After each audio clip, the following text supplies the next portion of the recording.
YouTube channel BL Maithili and Hindi में आपका स्वागत है। आज हम आपको दिखाएंगे कि किस तरह से जाल बिना जाता है। और आप देखे होंगे कि सड़क के किनारे बहुत ही बड़े बड़े पत्थर जो होते हैं वो किस तरह से जाल में रखकर उसे जाल के थ्रू उसे बांधा जाता है। तो हम आपको यही दिखाएंगे कि जाल किस तरह से बिना जाता है। आप देख पा रहे हैं वीडियो में कि जाल को किस तरह से बिना जाता है और किस तरह से इसे बाइंड किया जाता है। तो हम आपको पूरा इस वीडियो में हम लाइव दिखाएंगे। अगर आप हमारे चैनल पर नए हैं तो सब्सक्राइब कर ले, साथ में बेल आइकन को भी प्रेस कर दे और इस वीडियो को आगे शेयर अवश्य करें। चलिए अब हम आपको दिखा देते हैं कि जाल को किस तरह से बिना जाता है।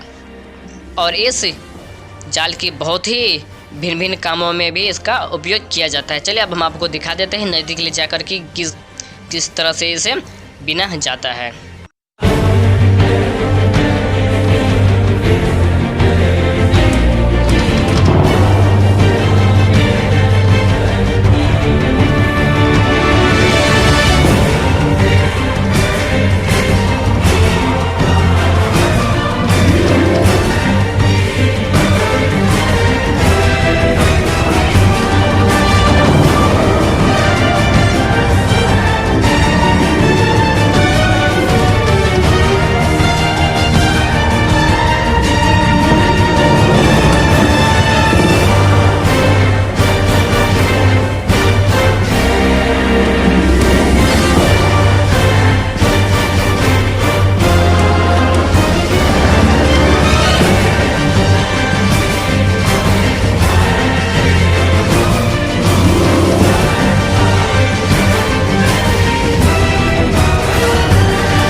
यह वीडियो आप लोगों को अच्छा लगा हो तो लाइक और कमेंट अवश्य करें और इस चैनल को सब्सक्राइब करना ना भूलें। सब्सक्राइब अवश्य करें।